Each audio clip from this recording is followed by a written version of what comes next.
Good evening, everyone. Thank you guys all for being here. Welcome to Asia Rising, a conversation with Ammar Ali Jan about South Asia and the future of South Asia. My name is Rishi with the Anti-Imperialist South Asian Alliance.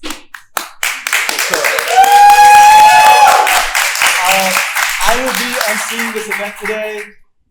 Before we begin, I would like to direct everyone to the room on my left, so most of your right.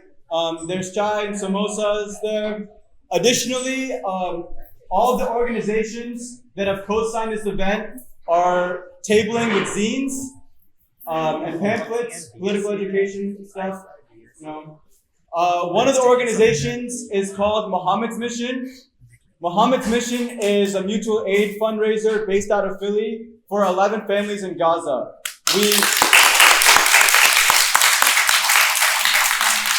We have a monthly goal of, or we had a monthly goal of 10K sent directly to food assistance, water distribution, and direct cash assistance for these families in Gaza. However, recently, in the last few months, international attention on Palestine has been at an all-time low, and we've been facing immense financial difficulties, which has forced us to cut water distribution and direct cash assistance from our monthly distributions. Additionally, in the last month, we've witnessed an unprecedented number of airstrikes targeting Gaza, specifically North Gaza, where we're based. As of last week, our lead distributor was nearly hit in one of these airstrikes. Every time we do a distribution, we get messages about airstrikes nearly targeting our distribution team. So please, it's a very critical time for us to have people donate to our event. If any of you also want to talk about setting up an event, a fundraiser for Muhammad's Mission, or donating more money, please come up to me or the person in the maroon kurta over there, Adeem, afterwards to speak about that with us. Again, it's really important that we raise money, especially during the summer. As some of you may have seen, the Samir Project, the largest mutual aid fundraiser for Gaza, had to pause and stop donations due to the international lack of funds going to Gaza, lack of public attention. So again, please, our organization is Muhammad's Mission. Member of our organization, Rocco, will be tabling inside if any of you guys have any more questions. I'm going to give you guys a brief rundown of the event structure today. We will begin by a statement by a member of ISA, one of the organizations that co-signed this event, before passing the mic off to Adeem, Suhail, and Ammar Ali Jan from the Haqooq-e-Khalq Party in Pakistan. We will follow this up with a guided Q&A session with just a general Q&A for all of you guys afterwards. So without further ado, let me pass the mic off to Anzul from ISA.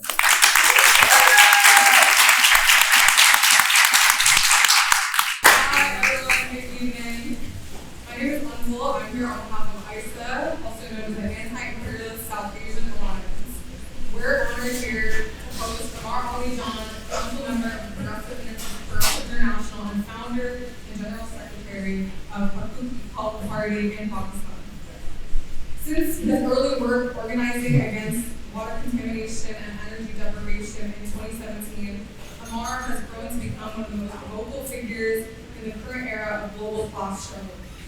Most recently, he's helped host leftist organizers, activists, and academics across the globe for an anti-imperialist conference, which took place in Lahore, to collectively sharpen our ideological and practical approach in the midst of a decaying empire. As a South Asian diaspora organization looking to build a unified political consciousness amongst our community, we cannot understate the importance of platforming figures to push an alternate version of our future. A future that is not contaminated by political corruption, religious fundamentalism, ethnic violence, military exploitation, and foreign debt. Despite being a small collective of South Asians based in Philadelphia, we understand that the issues that plague our home countries are intimately connected to our existence here in the West. The systems of oppression plaguing South Asian home countries countries are intimately connected to the conditions of the diaspora here in the United States.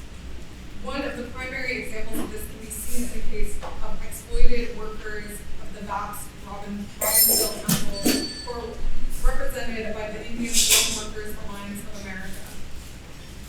In the construction of the largest temple in the world outside of India, BAPS, a religious organization with historical ties to the BJP and RSS, trafficked 200 stone workers from Rajasthan to New Jersey, forcing them to work while they walked inside the construction site and being paid $1.20 per hour.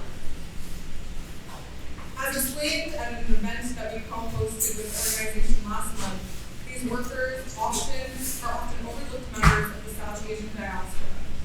They were denied medical care, fair wages, and protection while that psychosis outbreak.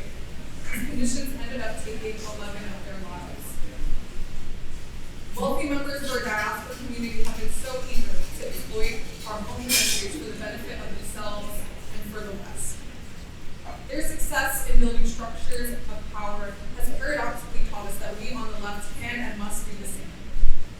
Our organization, ISA, is working to consolidate and develop anti-imperialist South Asian politics in Philadelphia because despite our differences in nationality, language, and religion, our solidarity is forged in our mutual recognition that the problems that plague our home countries have their roots in the unholy alliance between global financial imperialism and our own feudal, capitalist, and militaristic elite. This alliance is responsible for the same endemic poverty and chronic underdevelopment that forced us to become diaspora, bringing us together here today. The rise of Hinduism, fascism in India, military rule in Pakistan, the brutal occupation of Jammu and Kashmir, mass displacement of Afghan people in Basar, and the genocide against Islam Tamils all directly shape how we exist and live in the West, and the responsibility we have to organize and live.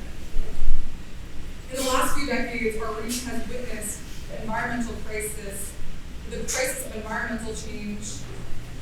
The crisis of climate change emerged as an immediate existential threat to our food systems, economic stability, and social cohesion. This has directly caused unprecedented glacial melting, leading to widespread flooding in Punjab, a historic heat wave transforming the entire agricultural belts into deserts, and rising sea levels threatening to swallow Bengal. This impending crisis will inevitably exacerbate the ongoing mass migration of South Asian workers out of the subcontinent into places like the Gulf, where they serve as expendable labor force in oil rigs, factories, and construction sites. It is estimated that of these migrant workers, over 10,000 of them die yearly. The ideology of sectarian nationalism that has gained prominence in our region, expressed in the sentiment of politicians pushing a vision of mutual destruction of each other's countries, is wholly unequipped to handle this crisis. The climate doesn't care about our borders, and neither does the empire. The empire does not care about the religion or nationality of people it exploits, unless it is used as a tool to exploit us. Contemporary South Asian history has been plagued by colonial violence and then partition, which has founded the class of native upper-class elite that has extended the same tools of state repression and violence into the present day. This empire has found consistent allies among these elites, which is most glaringly seen in the India-Israel military alliance. Since the beginning of the escalation of the genocide in Gaza, India has provided 2,596 shipments of weapons to Israel. In return, it has received Israeli drones it uses to drop chemical weapons over Abbasi villages in Kashmir, and surveillance and weapon systems used to profile, imprison, and murder Kashmiris. India's illegal occupation of Kashmir has long been actively informed by and served as a testing ground for Israel's extermination of the Palestinian people. Pakistan, too, has historically served to assist the empire materially through its role in the brutal war on terror, and as it has served as an intelligence hub for the CIA throughout the Cold War and beyond. Most recently, the decision to enter the the Mecca Joint Defense Agreement with the U.S. aligned Turkey and Saudi Arabia continues to reflect a deeply harbored imperial alignment against the axis of resistance. It is this imperial alignment that has informed Pakistan's own brutalization of the Baloch and Pathan people, brutal crackdowns on protests recently in Kashmir, and in the detention of political dissidents such as Maram Baloch and Imran Khan.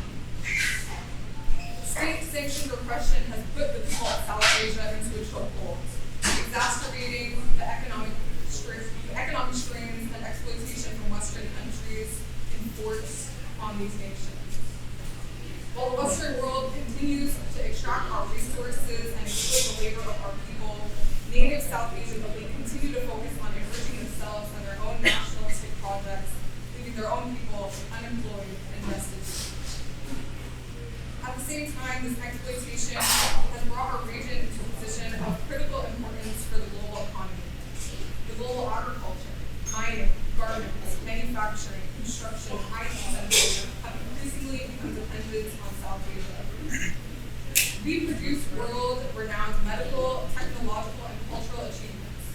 The wealth produced by these achievements, however, continues to be funneled into Western finance capital rather than our own development and our own future. It is therefore our position that the downfall of global imperialism is entirely dependent on a sovereign and anti-imperialist front within a unified subcontinent.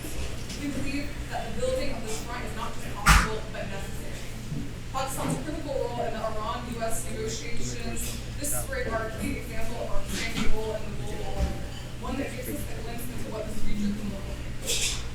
While the voice and position of Ammar and the Haqooq-e-Khalq Party is only one of many who seek to develop this future, we recognize that it is an important one. La Salam, Jai Bhim, and Inqilab Zindabad. Please welcome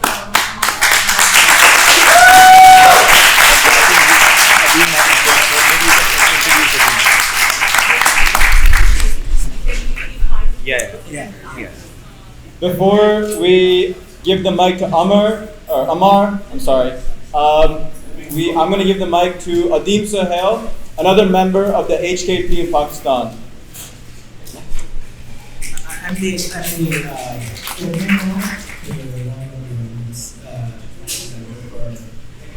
I know Ammar from when we were 18 years old at college in Texas, and he was just as inspirational and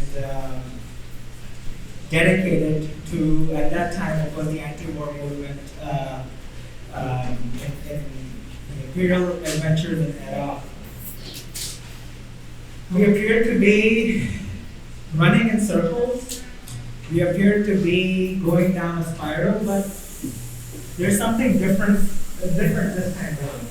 And I want to bring our attention to that because it's very easy for us, those of us who care about the world, about what is happening in the world right now, who are witnessing the ecocides and the genocides across the world and cannot stay quiet.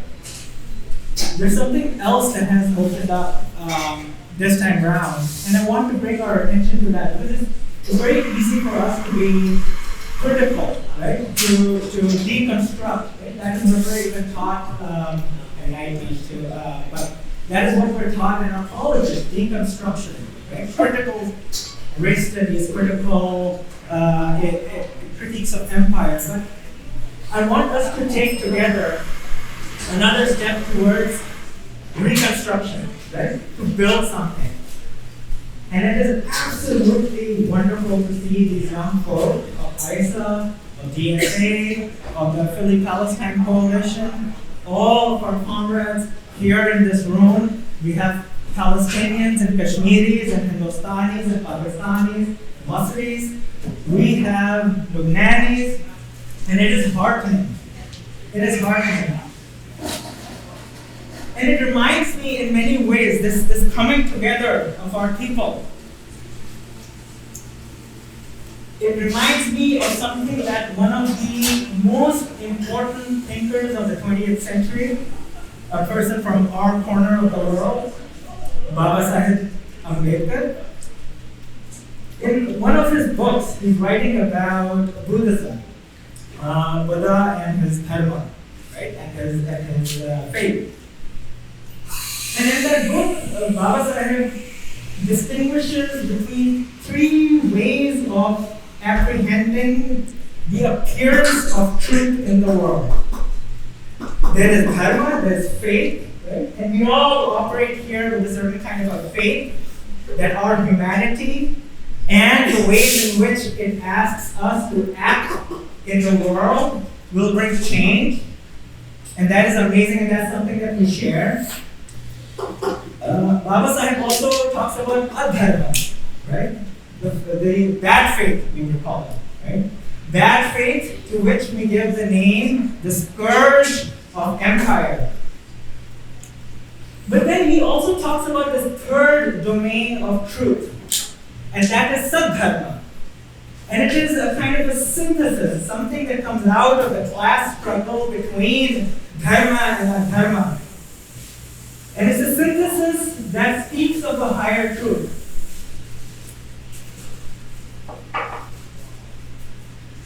I think something was opened up.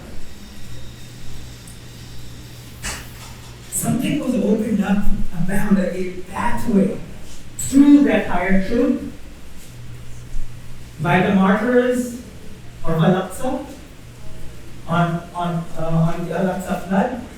And that flood washed away all of our bad faith in many ways. It laid the forces of adharma and dharma bare and there for us all to see, and made possible for us a world in which we can work to construct the domain of sadharma.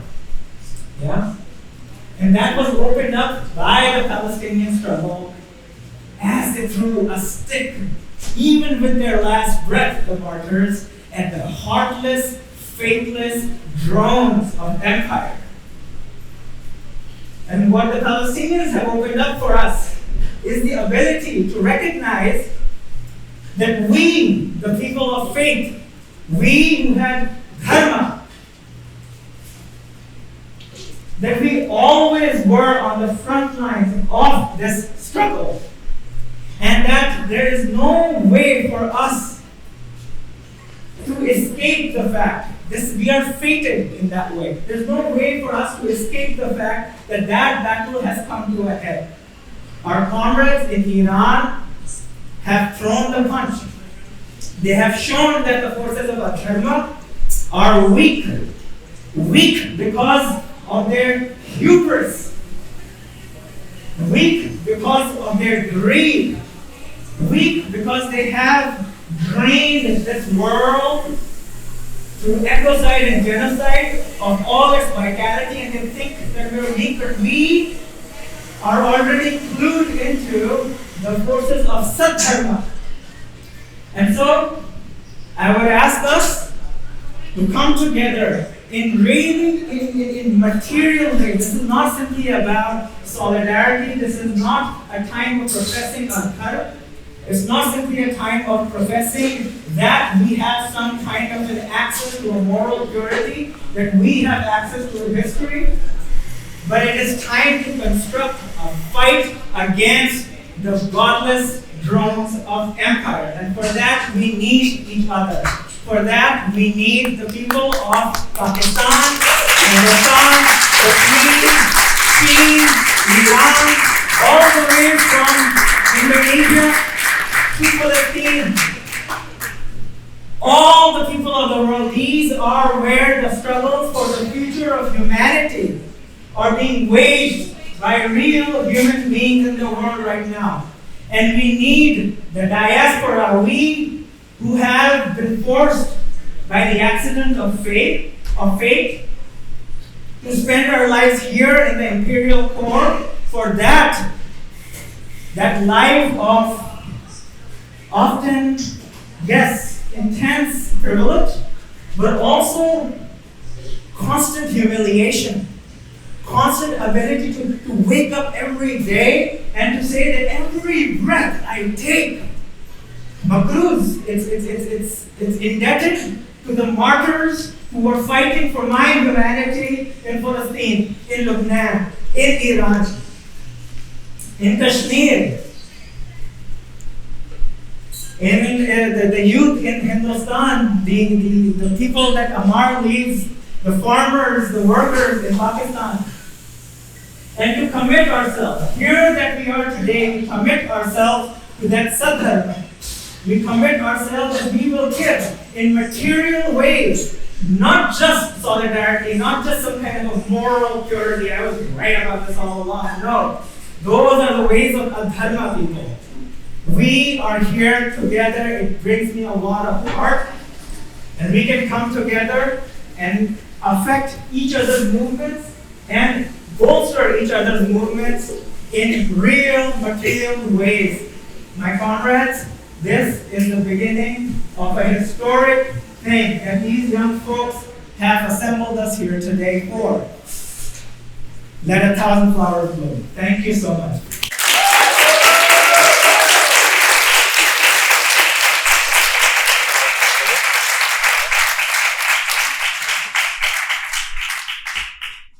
Thank you so much.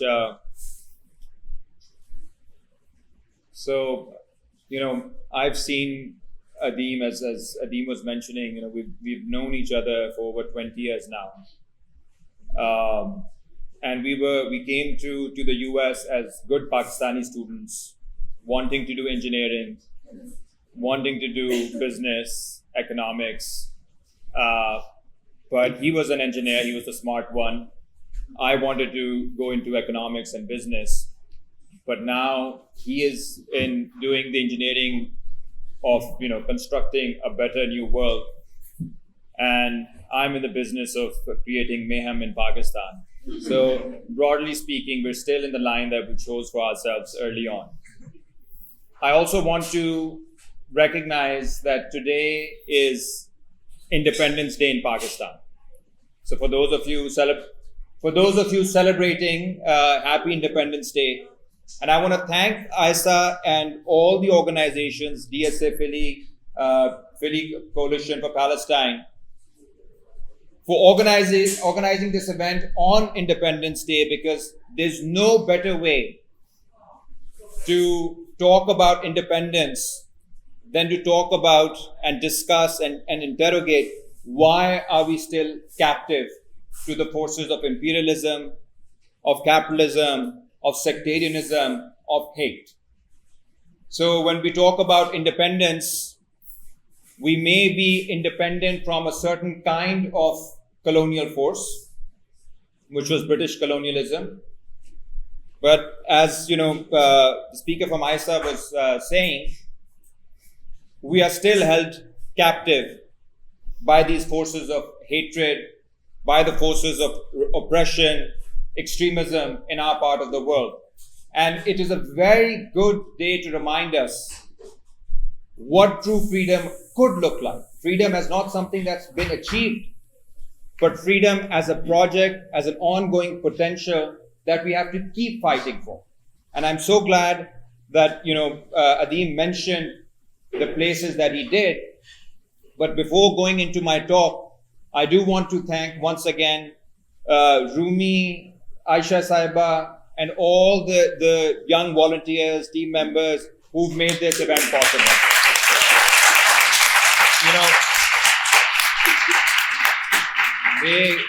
When I was speaking to Rumi, he said there will be about 20 people.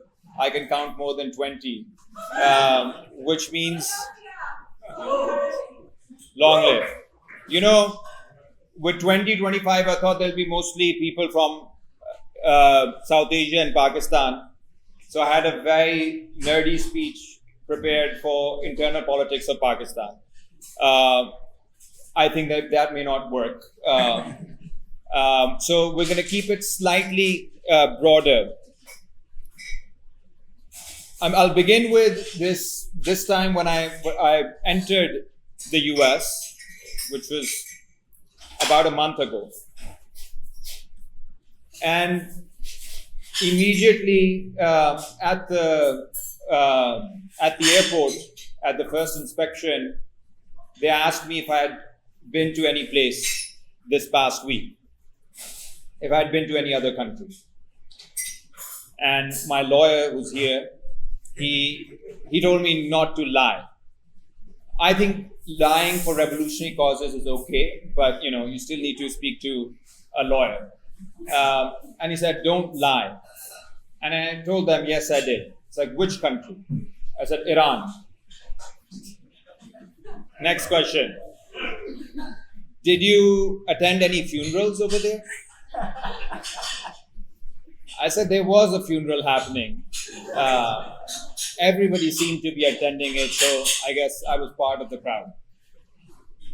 And then, of course, they snatched everything, my laptop, my mobile. There was this secondary inspection where they just wanted to know what Tehran was like, who I was meeting, what were the people's sentiments, what were they saying about the US. I mean, it was 1.5 hours of interrogation.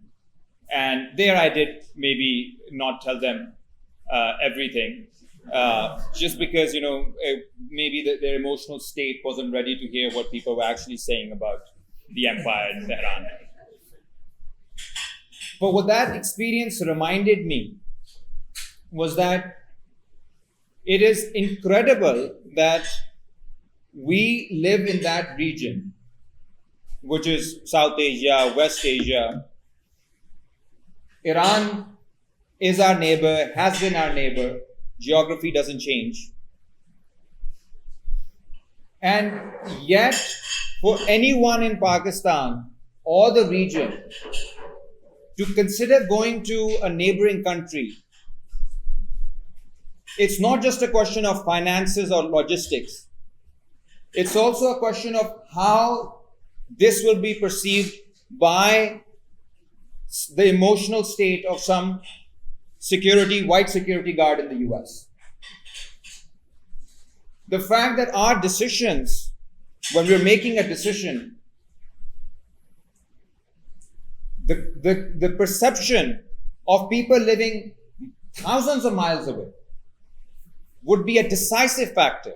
And this is not just, what happened to me. This is my friends telling me don't go. My parents telling me not to go. I mean, my mom doesn't want me to leave my city, but that's a different thing altogether. But everybody around you telling you not to go because you have to travel to the US. And this is a world which has been carved out for the last 300, 400 years, where we're not allowed to talk to each other, where we're not allowed to trust each other, where our relations with our neighbors is mediated through London, Paris, Brussels, Lisbon, and now Washington. And this world has not been carved out of some logic or enlightenment or science or rationality. It was carved out through slavery, through extermination, through genocide, through bombings, through sanctions, and through a propaganda warfare. So all the tools of empire that create a situation in which you start questioning your own history, your own region, and you get dislocated from your own region, from your own history, which is another way of saying you get dislocated from your own identity, from your own self. And that is what all of these rituals of humiliation do. And what was beautiful about being in Tehran was to see how there's a certain people in the world that is absolutely fed up with any kind of performance for the global north. They're giving a very clear message. There were all kinds of internal differences, whether someone liked the supreme leader, whether someone opposed the supreme leader, whether someone was with the government, was against the government. Like any normal society, there were debates. There are debates in Iran as well. But the message was clear. Nobody, no outsider, and definitely not Netanyahu or Trump will decide the fate of Iran. It will be the people of Iran who will decide the future of Iran, who will decide the politics of Iran and the economics of Iran. And that sentiment was echoed throughout the region. And every time they met any foreigner, particularly someone from the region, they were heartened. And the message that they gave again and again is that the kinds of lies you hear about us in the Western media are not true. I mean, just the fact that someone has to say that, a 70-year-old woman has to tell you that what you've been told about me, I'm not as bad. I'm not the demon that they've showed you.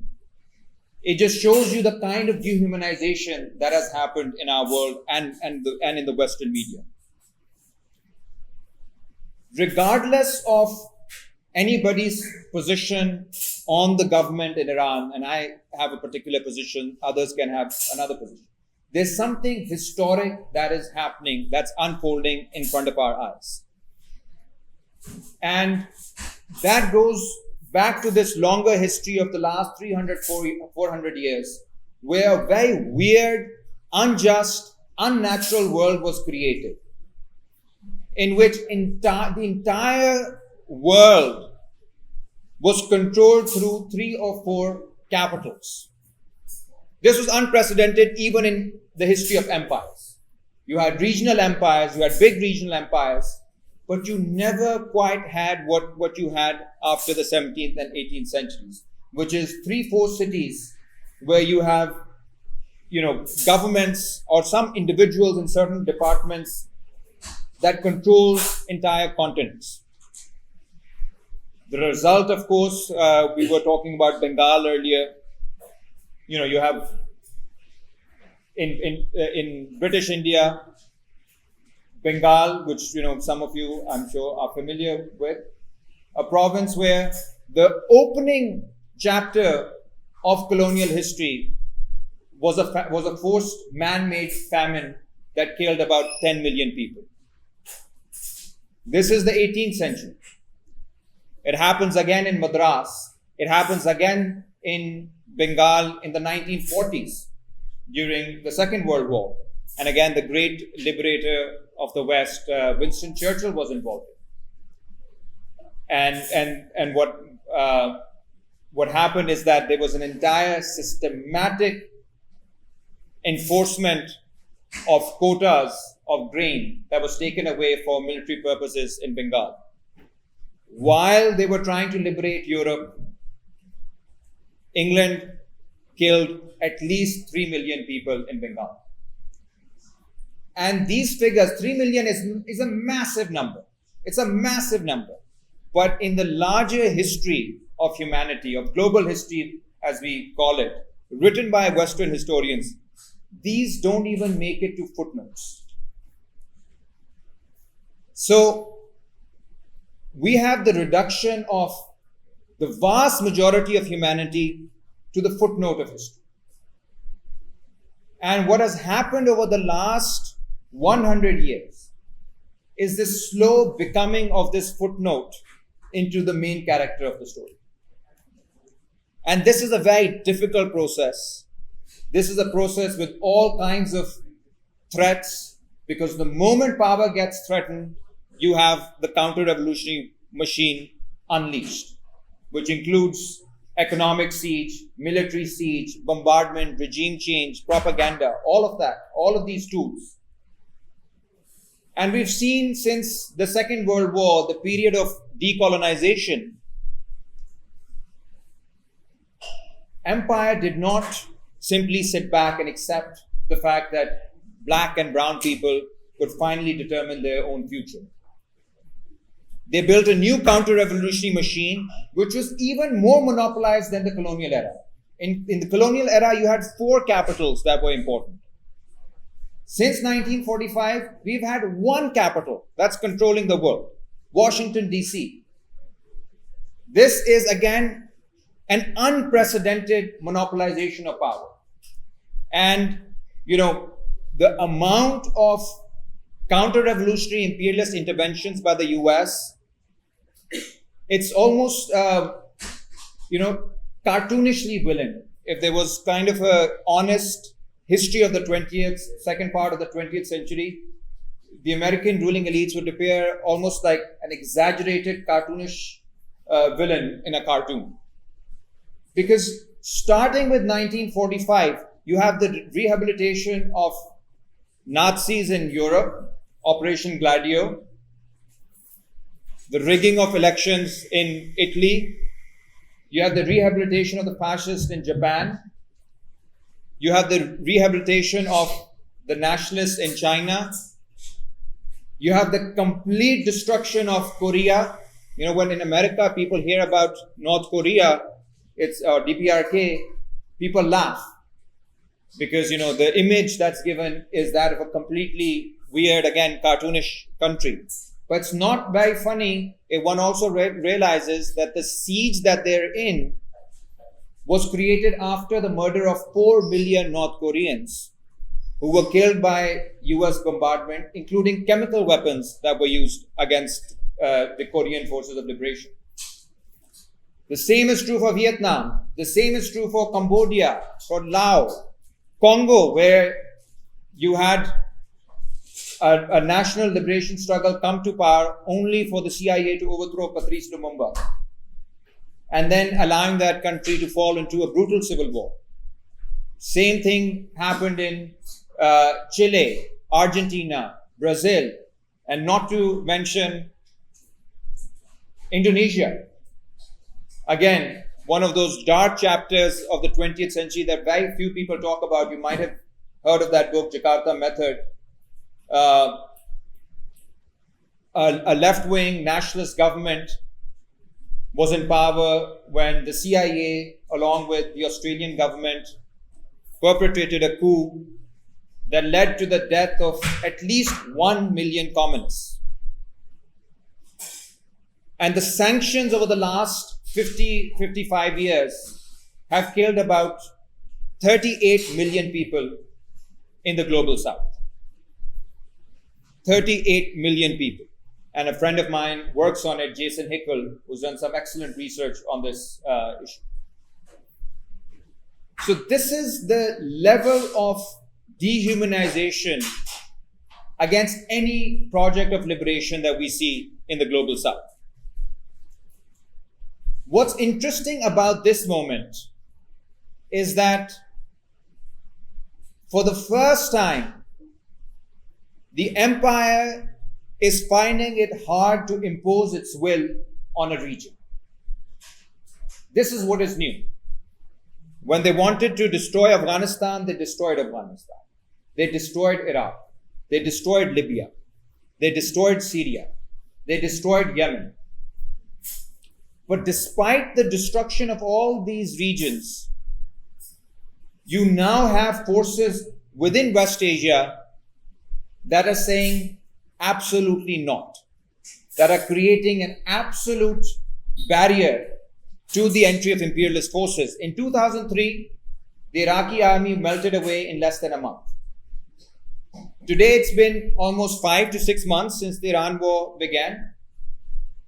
And it seems, and with the information that we get, America wants a way out and Iranians want the fight to go on. And this is the sentiment, by the way, that we saw as well. And that I told the officer interrogating me as well, because I told them, yeah, the war is not ending, dude. Like, it's going to go on for a while because the Iranians are ready. Why is this situation changing so quickly? It's partly because the empire that we look at today, despite the threats that it makes, despite the almost endless wars it's fighting across the world, it is an empire in decline. And it's not just Trump's mental health. It's the capacity of the US to impose itself. You already see that with the rise of China. Again, that's a whole other debate, how we classify China. But the fact that you have a country rising in that part of the world, which is able to keep more of its surplus within its own lands. Again, my friend Jason just did a paper on it where he showed that the average wage of a Chinese worker has increased by 8 times over the last 20 years. So you have assertion of economic sovereignty in that part of the world. Similarly, because of China, Russia, Iran, Venezuela, Cuba, all these countries that faced American sanctions, you have these now alternative mechanisms to bypass the sanction system. It's still not an ideal situation, but you finally have new mechanisms emerging. You also have, and I know we critique militarism, and we should always critique militarism. But it's also important to remember that our parts of the world were colonized not on the basis of rational argument. It's not like, Kant came to India and convinced us that this is a superior civilization and we should submit.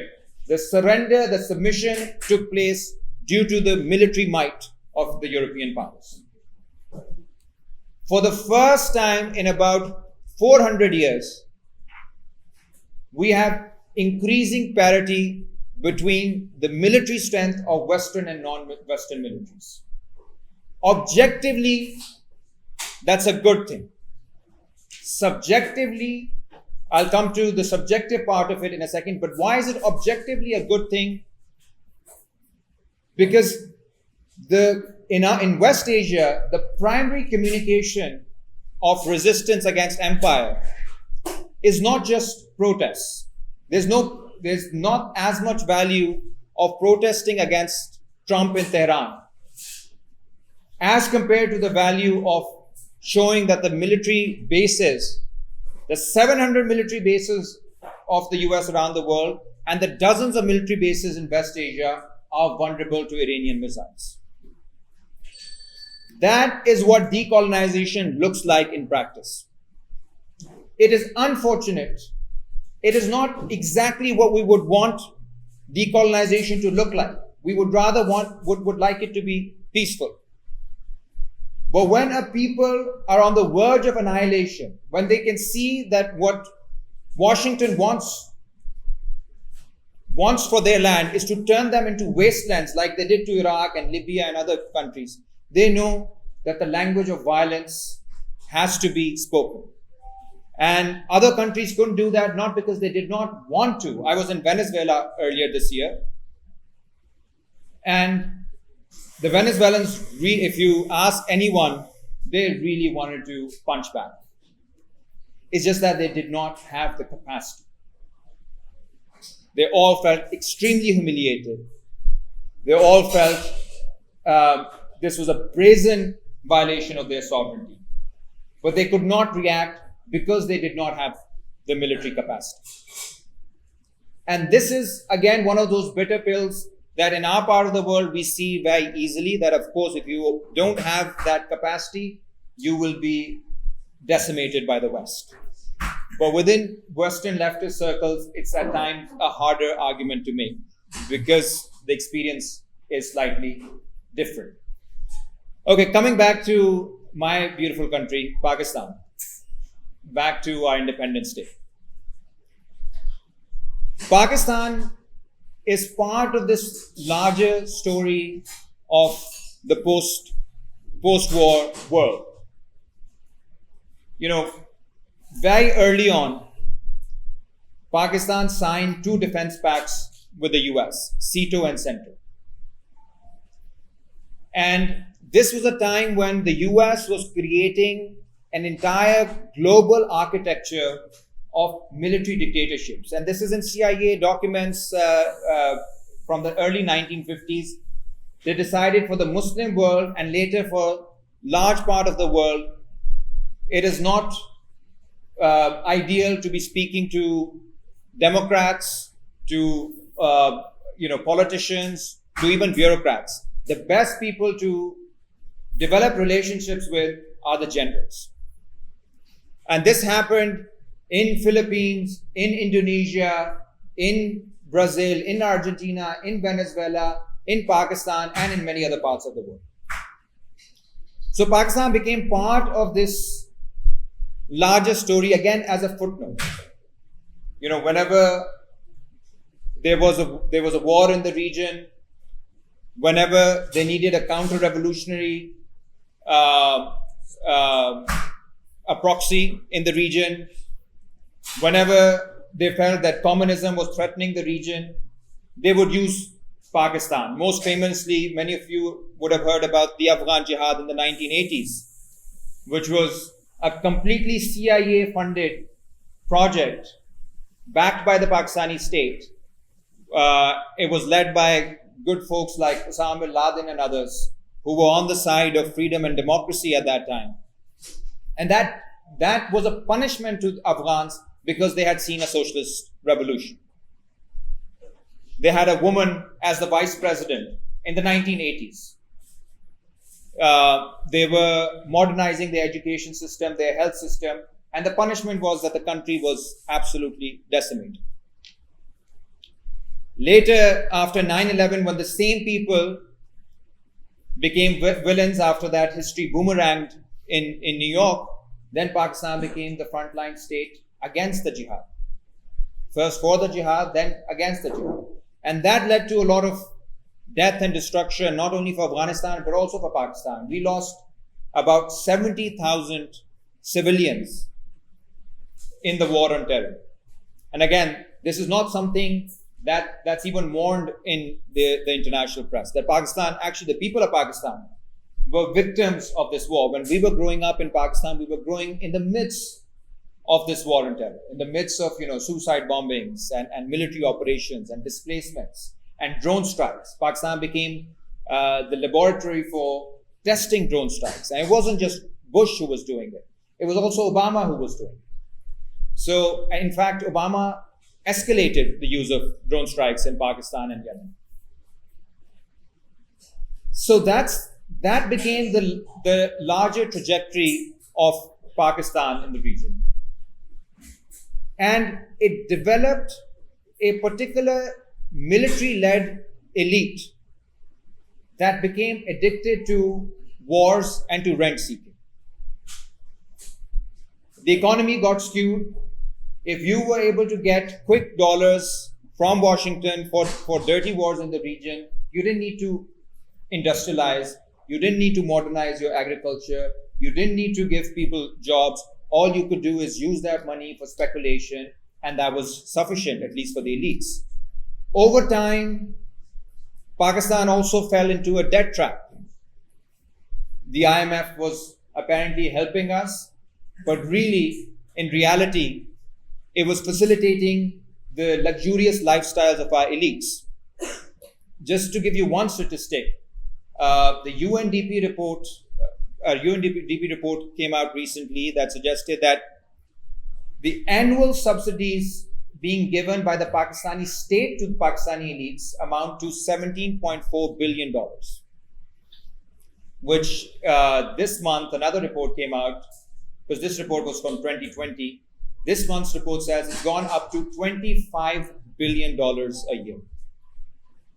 Now, this is a country where the governments are willing to basically put their assets, including state-owned assets, in the custody of the IMF for a loan worth $2 billion. So for $2 billion, they're willing to completely privatize, deregulate the economy, lose all economic sovereignty, but the annual subsidies to the elites amount to $25 billion, which they will not touch. And the IMF will also not say a word about that. What does the IMF say? Cut the budget to health. Cut the budget given to education. Cut the budget given to any kind of development endeavors. The result is that ordinary people are cutting down on their nutrition, they are cutting down on their health expenses, they're cutting down on their education expenses, so that the luxuries of the elites can be paid for. Which is why the latest economic survey of Pakistan shows that 33% of children 5 years and below have stunted growth in Pakistan. So this is a level of inequality that is inscribed onto the bodies and minds of people.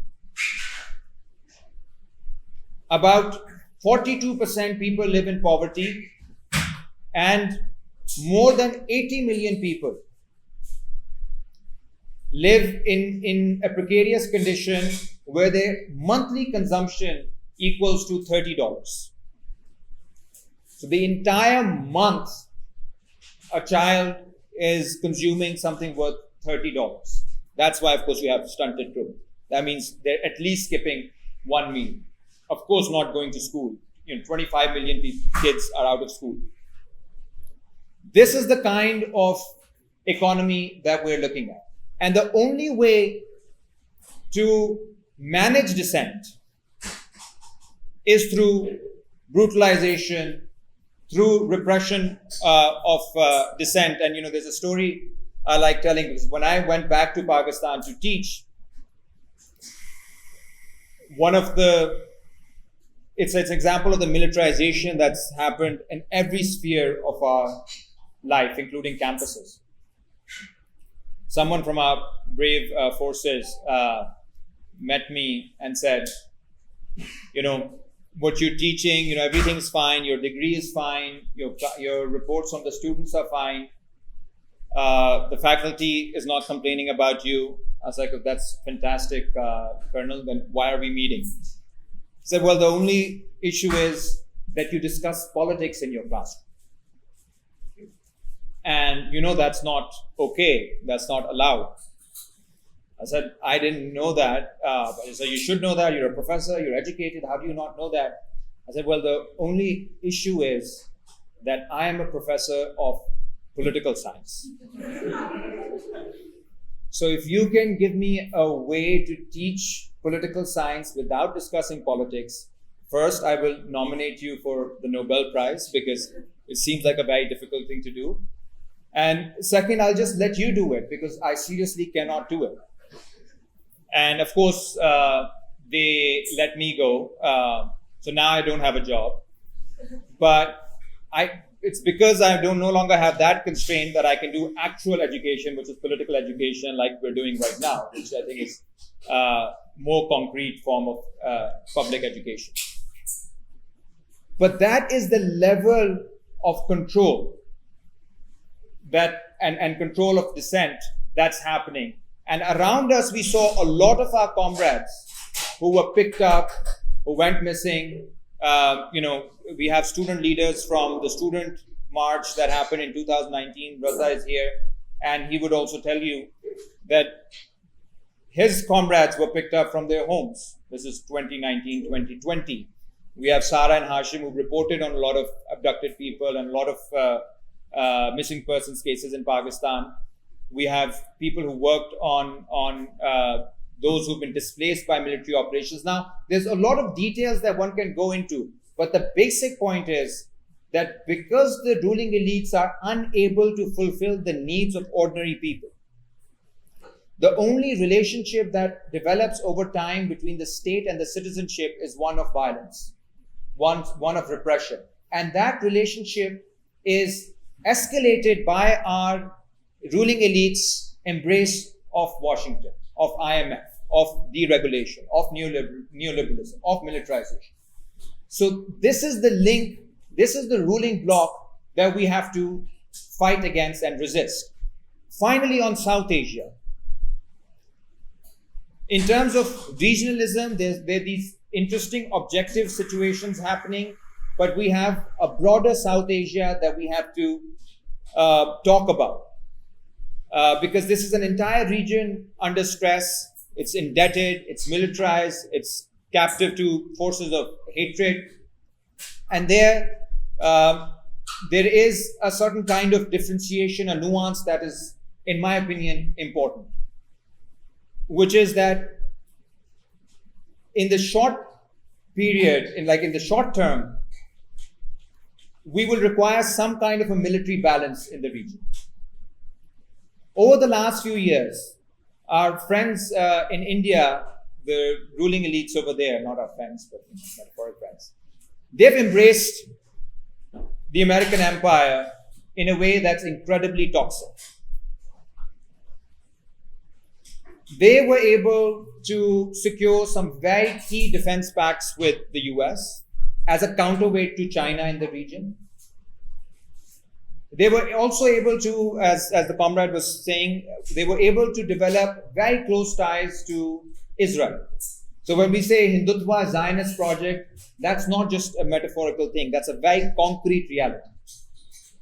And you can see that in the treatment of Muslims in India. You can see that in the treatment meted out to Dalits. And then the worst is, of course, if you look at the colonization of Kashmir. In all these instances, you can see the actual results of this Hindutva Zionist alliance. And in such a situation, when we had this tension last year between India and Pakistan that some of you may know of, it was quite horrifying to see the kind of language that was coming out from the Indian government circles, which included top ministers saying, this is time to convert Pakistan into Gaza. And this is time to, basically create a new normal where we will be able to bomb Pakistan at will. In such a situation, there was a lot of debate within the left as well. What should the left's position be, both in India and Pakistan? The Indian left, at least a large chunk of it, sided with the narrative of the government, although with a lot of nuances. And the Pakistani left, most of it said, we're opposed to war, rightly so. But there's a caveat here, which is important, which is that if we want peace in the region at this point, and if we do not create a military balance between a country that at this point is run by people, imagining the worst kinds of violent fantasies towards Muslims and other neighboring countries, and other countries who are under threat from that violence, we will not attain peace. So there has to be some level of military equilibrium that is absolutely necessary. And this is, the realist in me speaking. The only reason America is talking to Iran, wanting peace with Iran, is because a certain equilibrium has been established. And I'm glad, even though I have a sedition case against me by the Pakistani military, I was very glad when the military was able to defend the aerial space of Pakistan in that 3-day war and impose a peace deal on India. Again, it's not a subjective decision. It's not something that I like as an ideal situation. But as an objective reality, countries have to prepare themselves for the worst. So in the short term, we have this difficulty in South Asia of trying to build some kind of an equilibrium against the more Brahminical expansionist forces in India, while also strengthening our own anti-systemic forces. And on Pakistan, I'll just conclude by saying we are doing our best in Pakistan by joining up with the opposition forces. We are now in alliance with, someone mentioned Dr. Mahrang Baloch, who is an activist from Balochistan who was speaking out against forced abductions. She's in jail. We are in alliance with the main opposition party of Pakistan, the Pakistan Tehreek-e-Insaf, which is led by Imran Khan, who is in jail. We are calling for his release. We are also working with trade unions, farmers, students. Only 10 days ago, many of our comrades in Lahore were arrested for protesting against the repression that happened in the Pakistani side of Kashmir. So it's in these kinds of solidarities that are built on the ground that you see the possibility of something different. We have also announced a big anti-government protest on the 27th of September, which is something that I'm flagging that you guys can keep an eye on, because most of us expect to be arrested. And this will be, our attempt to fight against the current militarization that's happening in Pakistan in coordination with all the opposition parties. But here's what's still still gives us hope. While subjectively we have ruling classes that are not on the side of people, the objective conditions are pushing the entire region towards integration. The reason why Iranian president comes to Pakistan is not because the Pakistani ruling elite is trustworthy. It's because everybody realizes there's an external threat. It could be Israel, it could be the US, it could be UAE, it could be India. But people recognize that there is a very serious threat to the region and people have to talk to each other. The reason why Turkey and Saudis are talking after 10 years of extreme animosity is also a certain realization that there needs to be some kind of negotiation. Whether it goes to something positive or negative is another debate. But there's a new realization happening. 82% of Pakistan's military equipment is now coming from China. That's a huge shift. That's part of the reason why Pakistan is able to talk to many other countries in a different way. Our long-term economic sovereignty, if we are ever to achieve it, it's also tied to China. Objective conditions are there, but the ruling elites, their bank balances are in the US. Their bank balances are in Paris, in London. Their properties are in this part of the world. So you have a gap between the objective movement of history and the subjective desires of our West-oriented ruling elites.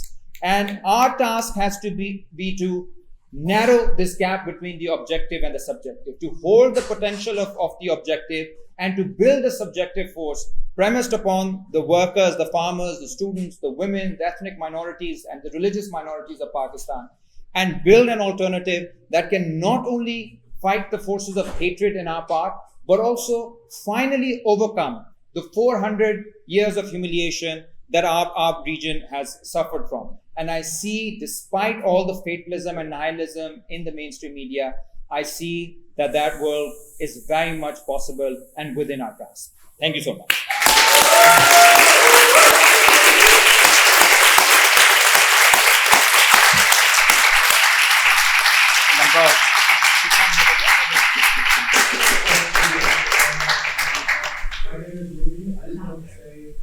Before we begin the open floor to questions, I just wanted to give a thank you to the Araz team.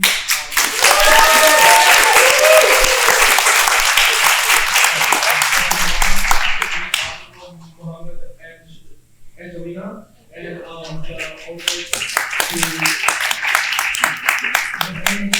said yes to this event. Thank you to them. I don't know what the questions. 30 minute से ज़्यादा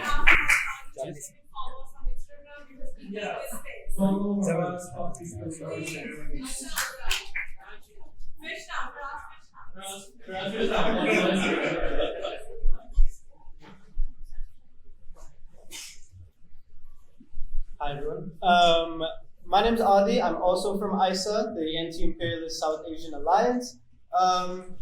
I'm just going to ask a few questions that we've prepared as a collective for the speakers, and then it'll be opened up to everyone.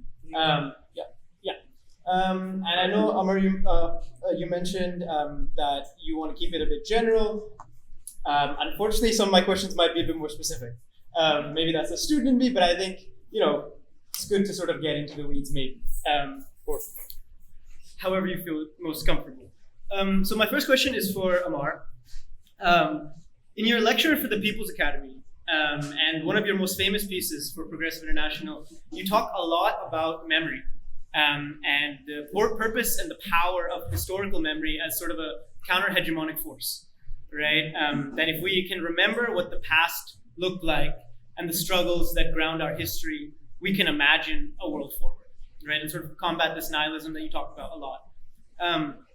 So you talked a lot about the history and the historical memory of empire.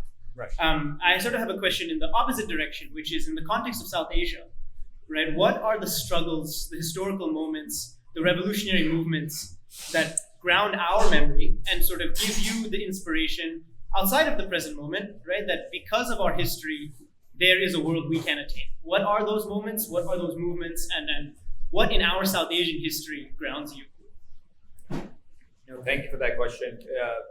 You are a nerd like me, so we can have a very niche conversation on history. But In terms of memory, the argument is that when counter-revolution happens, it doesn't just target human beings or organizations.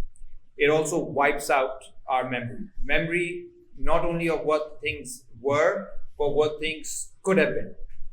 So the memory of struggles, the memory of past dreams.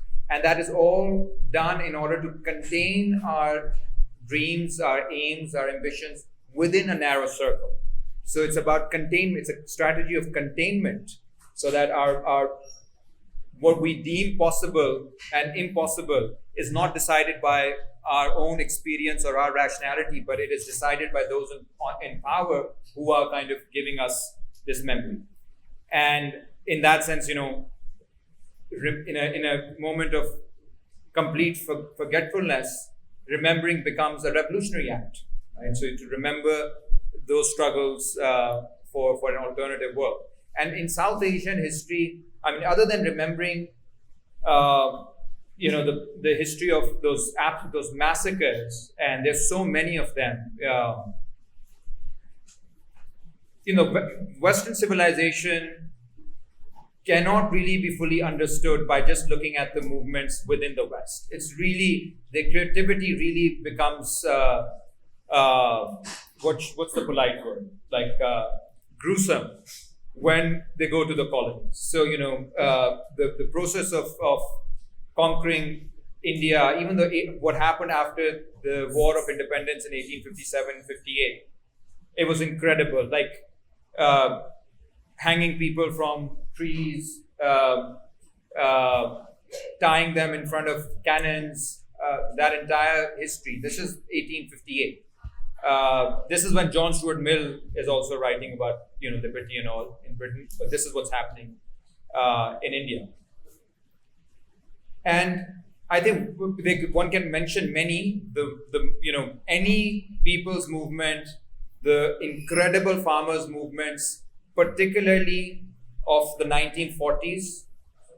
The British left India because they could not contain the anger of Indians anymore, of the people of subcontinent anymore. The Tebahaga movement, the Telangana movement, two movements that are incredibly important for any left organizer. There's a beautiful pamphlet here by Bhagat Singh, Letter to Young Political Workers. Bhagat Singh is an extremely inspirational figure in our history who basically accepted death as an ultimate form of sacrifice for freedom. And this, if you're interested in his story, there are movies about him. He's a very important figure in our imagination. Then any struggle of the Kashmiri people. Right now, there's a Kashmiri woman by the name of Asia. I'm friends with her son, who happens to be in Pakistan. She's been sentenced to life. I think she's been handed down a life sentence. And that's, Kashmir is one of those blind spots in global media that don't get sufficient attention. That's a struggle. The exceptional thing about that struggle is exactly that it's not a cool struggle, in the sense that it doesn't get repeated. And the greatest challenge for an activist is not when they are getting a lot of limelight, even if it's threats. There's a certain kind of idea of being recognized and being seen. The greatest challenge is to know that this is a moment of complete isolation and loneliness. And there's been a lot of those struggles in our past where people simply, there's no Insta moment, there's no Insta Reel, there's no Facebook, there's no Twitter. People have to suffer and fight in absolute isolation and silence. The struggles of Adivasis, the struggles of farmers, the struggles of Dalits, the struggles of women in Kashmir. These are struggles that are not celebrity-making struggles, but these are struggles that are way, way more important in actually transforming the world than any statement by any celebrity. So that's my answer. Thank you.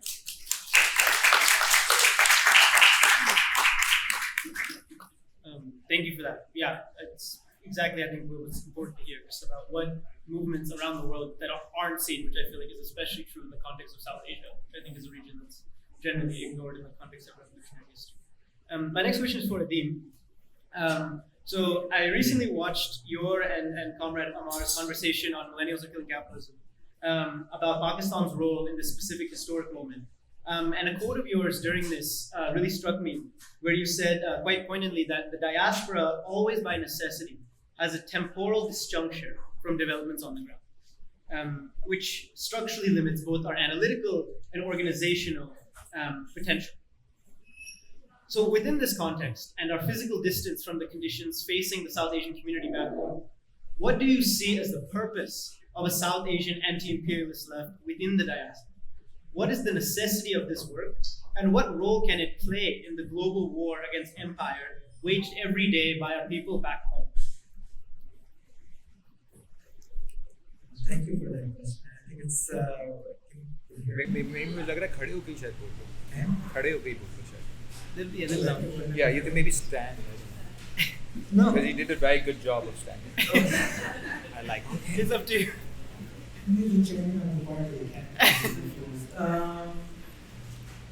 No, so yes, and I think that pertains to all of us here. There's a double meaning to the question. This is what I was thinking, which is the idea of conservation or conservativeness, right? Which is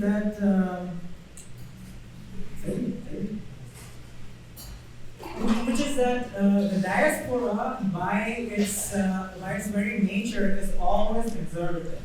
Why is it conservative? Because when we arrive here, when our parents pick us out of high school and we don't know what to do, we show up on these shores and we show up in Texas and they ask us if we went to school on camels and our Taliban everywhere in Karachi, and well, in a certain kind of a way, but you have a lot to do with this Texan.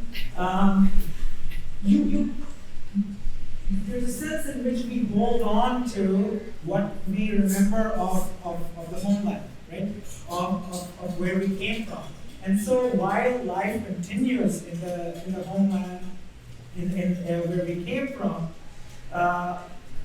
here we hold a little bit of that with us. Now, that can be, that disjuncture can be extremely problematic, because all of our desires and all of our wants are tied to a time capsule in a certain kind of a way, right? Of the memory of what once was and is no more the moment we left, right? And life continues there, and movements continue there, and struggles and sacrifices continue there, right? Of which we are vicariously consumptive, right? So there's that aspect of it, but in a moment in time, and we know now palpably, and again, the flood has washed away all of our misgivings about Western civilization, the midst thereof, right? Which is that in this moment, imperialism, imperial violence through sanctions and bombardment is fragmenting, is turning into pieces every part of the world that we call our motherland, that we call our home. From Libya to Indonesia, right? That is happening. Across the continent of Africa, that is happening. And so that switches our role as well. Because suddenly we who are living with the memory of a fantasy in a certain kind of a way are often the holders of what was sacred about us. The memory of that which is fragmented. The Syria, right? The Syria that my wife, who grew up in the Yarmouk camp, the Syria that she remembers, the figs that she remembers, that memory is something, it's a blueprint for the future that we want to make when we come together in the region, right? And so the diaspora, that's quite apart from sort of our relative wealth, our access to material safety for now, wealth for now, right? The struggles are ongoing. ISIS is in our streets right now, so I don't know how long that lasts. But for the while that we're here, we are materially better off, but we're also conserving, right, the blueprints of what we want to be, of where we want to be. And for that, we have an extremely important role to play. All of us have an extremely important role to play. So I would urge all of us, those of us who are from every part, there's so many people from Hindustan, from Masr, from Lebanon, from Kashmir, find a movement on the ground. Don't live in ideological fantasy scapes. It is our duty, it is our will, it is very important that we materially are able to contribute to the movements that people like Ammar are already leading in every part of the world we're in. Right? I'm gonna stop there, but yeah.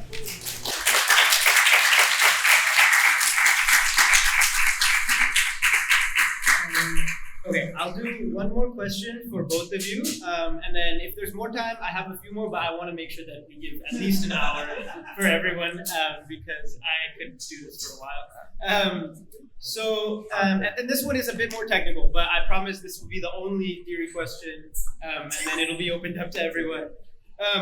But as South Asian, Marxist, anti-imperialist, I couldn't pass up this opportunity to ask you both about, both the theoretical and material underpinnings of the world order that faces us today. We exist within this tension between folks like Lenin's earlier definition of the state as the enforcement of class antagonisms and the very material necessity of the state, as Rodney, Che, and so many others describe, to ensure regional sovereignty for the purpose of weakening a global hegemon, or in other words, to defeat imperialism, as you talked about in your talk. So in your talk, you address the role of sovereign state projects like Iran and China in the South Asian context, which no doubt is of profound importance at this current conjuncture of a state-based world order. That's absolutely, there's no denying that. However, I'm curious how the conditions of South Asia, which do not fit into our classical understanding of the state, such as Kashmiris battling occupation from both India and Pakistan, Adivasis waging people's war in India, as you mentioned, over their native territory, and other more localized formations, which exist largely without support from any nation state, how do they fit into our analysis of the global world order? So to put that into an actual question, how do we fight for sovereignty while centering the local movements and conditions of South Asians, which are often overlooked by modern state formations? Do these movements have agency over the future of the region, or will it primarily be dictated by the development of regional state security? Feel free to take that anywhere. It's for both of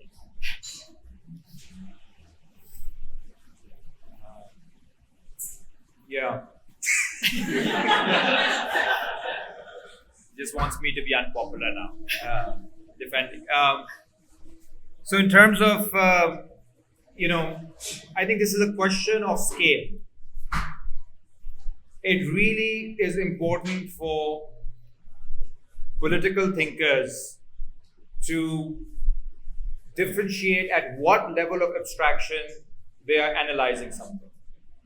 And this is where there's a very real difference between a moralistic critique and a political critique. Anyway, I'll just get it because I work on this and now I really want to make my argument. And it's Independence Day, so I'm pumped anyway. This is something that we struggle with a lot in political circles. So a lot of young people who enter the political arena, they do so based on humanitarian concerns. They're concerned about people, they want to help people. And that is perfectly fine. It would be quite terrible if they were coming in to harm people in the left. Although some people do that as well. But if that is the primary motive, that's a good starting point. But that does not mean that the left is basically a space where you collect victims from all parts of the world and then create equations between them. This is a poor way of analyzing something politically and will end up doing way more harm than what you not getting active would do. If you identify the problem in a wrong way. So, for example, there's no doubt that there wasn't enough democracy in Saddam's Iraq. So Bush was telling the truth when he was saying that. I mean, there wasn't that much democracy in Texas either, but he was telling the truth about Iraq. And there were a lot of Iraqi expats, diaspora people in Washington, D.C., in other parts of the U.S. who were claiming that they were victims of Saddam, and they were actually victims of. Some of them were lying, some of them were actually telling the truth. There's this American kind of way of dealing with this problem that just listen to the victim. This is not in our part of the world. Not because we're bad people, but we have a different way of dealing with this. It's like if there's that victim who's saying, Iraq is under dictatorship, and I'm proposing that you bomb the hell out of Iraq. And because I'm the victim, you cannot debate this with me. And this is what Bush said. This is what Tony Blair said. I mean, I'm old enough to remember that. They would parade these Iraqis who had horrifying stories to tell, many of them true, what happened to their children, what happened to their parents, and what their demand was that we want the US military and the British military to liberate Iraq. And then they were like these whiny college kids, white people who are into this anti-war protest. You guys don't understand anything. Listen to the Iraqis.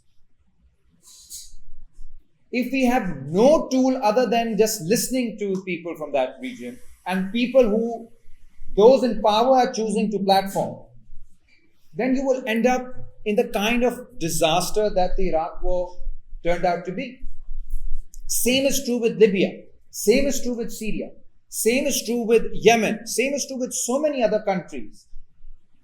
Every country has internal contradictions. So number one, this idea that every contradiction can be mobilized by empire anytime it wants to say, we need an intervention, and look, there are people who are supporting us. And if the left falls behind it, supports it, then the left is not doing the thinking. They've rented out or given out the thinking to the Pentagon. Pentagon is doing the thinking, and we're just following. That's number one.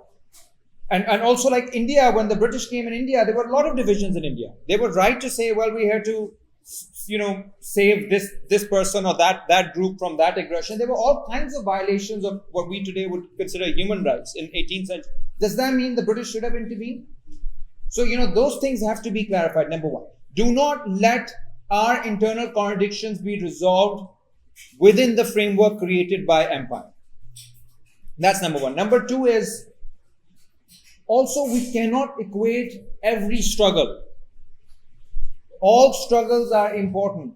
But one of the lessons of you don't even have to be a Maoist, he talked about principal contradiction. Any political analysis would require you to create some hierarchy in terms of reading a situation.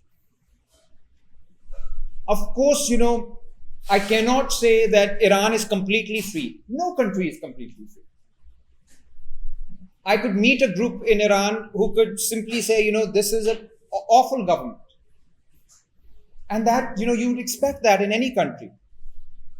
But at any given point in time, I have to decide whether I'm going to side with these people who are calling for regime change, or I will stand with the sovereignty of Iran. Neither of these two are perfect choices. There are no perfect choices in politics. Never. You can choose to side with, Iranian sovereignty. That means there will be some people, some voices that will be excluded. Some voices that will at least temporarily be repressed. There will be repression. It's a state. It represses people. And I will be willing to live with that guilt, that I supported a government that was repressing people, some people, because I did not want Netanyahu and Trump to appoint a puppet in Tehran, which was that loser Raza Shah. If you say no, the voices of those dissidents matter as much as Iranian sovereignty, which means you say you don't take a strong position on the question of Israel destroying Iran, then what happened in Libya, where the development indicators of Libya today have gone back to 1950s, what they were in 1950s. Pakistanis used to go to Libya to work. Now Libyans are fleeing Libya to go to Europe. There's the sex slave market that's thriving. And there's, we didn't talk much about Epstein, but this relationship between destroying countries and creating sex markets, that's also part of capitalism. That's what they did with the Soviet Union. That's what they did with Eastern Europe. That's what they did with Libya, with Iraq. So there's that kind of dehumanization at that level as well. So second thing, any choice that you make will be a tragic choice in politics. It will never be a perfect choice. And this idea that you can have a choice where all victimhood can be encapsulated in one question, in one decision, that never happens. When contradictions collide, you have to create some hierarchy and live with the difficult choice. Third, about the equation of things. Something has happened, let's say to my comrades in Pakistan, I've been arrested, other comrades have been arrested, but I cannot say my situation is the same as Gaza. We have to create that kind of proportionality as well. There has to be some sense of, of context. What's happening in Pakistan, what's happening in, other parts, certain other parts where there's, repression against dissidents is not the same as a settler colonial project in Kashmir. Equating the two just because there's repression on both sides, rhetorically it can work. A government is repressing a certain group of people there, and they're repressing a certain group of people in Kashmir, that's fine. When we used to be, this was a very common slur in high school. If a teacher was being really mean, we'd call them part of the Indian occupied, like Indian occupying forces, right? Or like you're from the IDF. Now, as a joke, that's fine. But if I seriously start believing that's the same, like this teacher, English teacher, is doing to me by like giving me detention, it's the same as like what is happening in the Middle East. These kinds of equations are mathematically inappropriate, politically inappropriate, ethically inappropriate, and a lot of this happens. So the Kashmir situation or the Gaza situation cannot be equated with some other situations, both in terms of the repression, but also, and I'll end here, also in terms of the effects. The effect of calling for regime change in Iran is the destruction of the entire region. The effect of calling for the liberation of Kashmir it undermines Brahminical expansionism in the region. Both in terms of the cause and the effect, these are different things. And this ability to be able to decipher these nuances is very, very important for political action. On the other hand, when you're working at different abstractions, one must remember that what is today secondary can tomorrow become primary again. If Iran wins, then the internal dissent becomes primary again. If you take out America, if you take out Israel from the equation, then that becomes the primary question. These are moving contradictions. These are not fixed contradictions. And to be able to see which contradiction at this given point in time is crucial, is primary, is the task of political analysis. Thank you.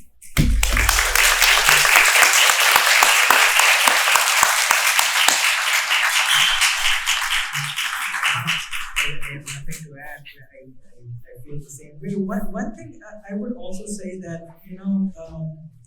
there's a sense in which, and we know this, that at least since 9/11, if not longer, and Said has written about this,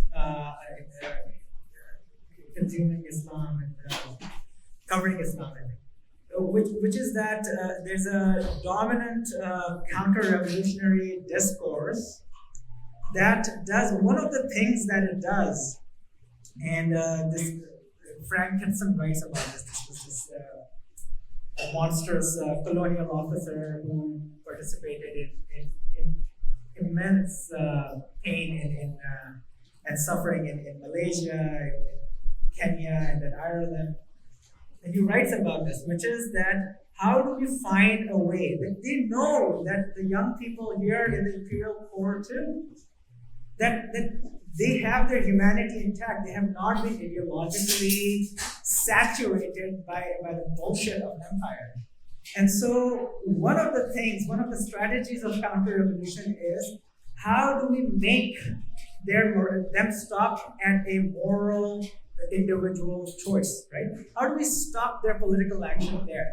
And so there's all sorts of ideological devices through which our vicarious consumption of a movement, a real battle happening halfway across the world, somehow helps us resolve our own discomfort with being in the world. We sublate what should be a political choice, a call to material action. We sublate that, we feel it, we resolve it at the level of feeling, of bad thoughts and a few tears, a tweet, a like, a subscription, and then we get rid of it, right? And I think it's very, very important to get out of that mindset, right? To get out of those bad habits, which is to say, there's always and already in place struggles, right? What Ammar was talking about is not a new insight. I'm sorry, you're right. It was my idea. It was my original idea. It's if you read one of the most revolutionary, perhaps one of the greatest thinkers from this land, right? If you read George Jackson, if you read Safiya Bukhari, these insights, they already have that. They have already resolved and faced the question, this contradiction, the multiplicity of contradictions and how a hierarchy of contradiction should be handled by the people, right? Mao has already resolved this in the 1940s, right? And so as we move forward, I think it's important to also read political theory within its context. I want to know what the political theory of Izzuddin al-Qassam was, right? I want to know what the political theory of Ghassan Kanafani was. I want to know what the political theory of Comrade Bhagat Singh was, right? I want to know what Mahdi Amil or Ali Shariati have to teach us about our struggles here. And I think it's about time that political theory, the meaning of political theory, is not simply resolved at the level of discourse, but actually goes from the domains in the human majorities where it is put in practice and comes here so that we can do the same.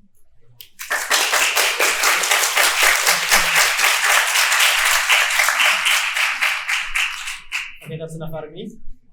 One more round of applause for Ammar and Adeem for their help.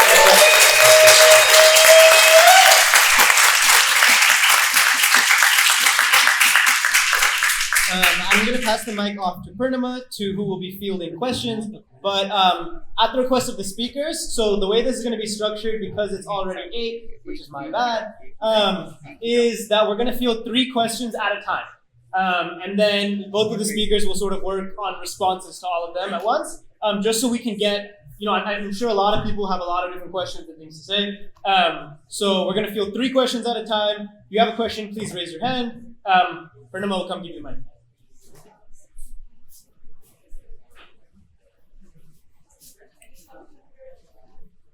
Thank you both for speaking. I wanted to ask you, I mentioned the Trafalgar method. Do you have any other book recommendations for this type of anti-colonial thinking in South Asia? Three questions. Books.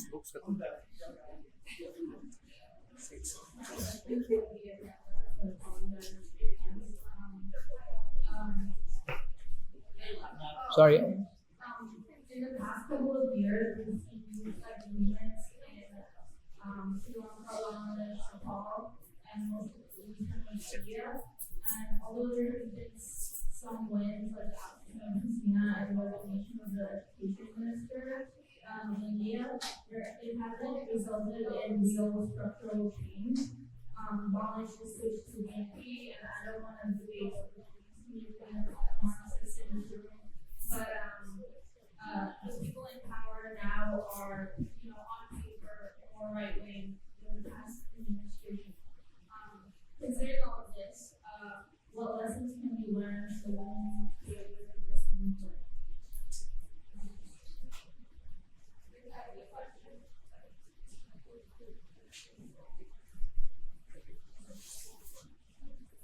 This is technical, so apologies. I am hearing language about dehumanization and the reversal of dehumanization as part of building this ideology. I'm curious as to where your position on this stands, because you touched on it a little bit. Perspective, Fanon's position on this, which is that when you have a predicate of constant violence, the way that you build a memory of violence and you can achieve self-discovery necessarily has to include a reversal of that violence and moving forward. I'll use militarism as like next there, and say those same things. Are you making a position, or maybe playing the strongest Fanon, which is that the way that you have this discovery is through that direct action, or that it can be necessary to it's not a particular one, and if so, why not Fanon similar?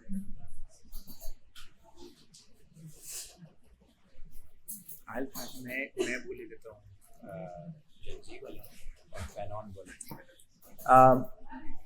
So he's the professor with the books, and I'll answer your question on the youth movements. For millennials in the room, you would remember the Arab Spring. And the Arab Spring was our moment of extreme excitement. It was much, much bigger than what we've seen in Bangladesh, Sri Lanka, and recently in India, in terms of the number of people who were there, the international media coverage, also the fact that this was happening after 30, 40 years of paralysis of political life in the Middle East. And yet, almost everywhere, the overthrow of a government was followed by a deadly counter-revolution.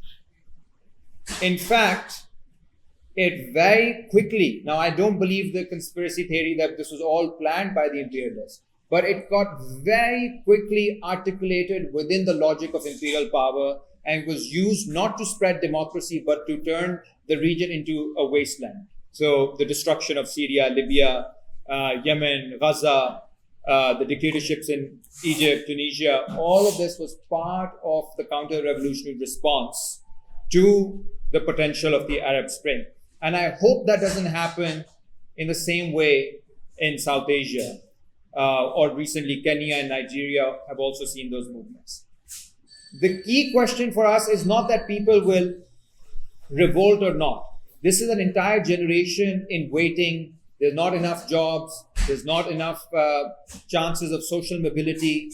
There are not enough chances for kind of getting recognized as a full member of society. So people will at some point get fatigued, get exhausted, and will revolt. The question is, what orientation will be given to these revolts, which will, as has always been decided, it will be decided by those who are the most organized. The right wing was the most organized during the Arab Spring. The imperialists were the most organized during the Arab Spring. They had the money, even if they were not organized, they had the money to organize. That's a classic logistical advantage that the right always has on the left. They have, where the left is not organized enough, and if the right is even less organized, they can quickly bring in the logistics to organize that. Which is why for us, it is extraordinarily important to talk about organization. Spontaneous revolts are excellent. They should be fully supported, but they are the beginning of politics. They're not the end of politics.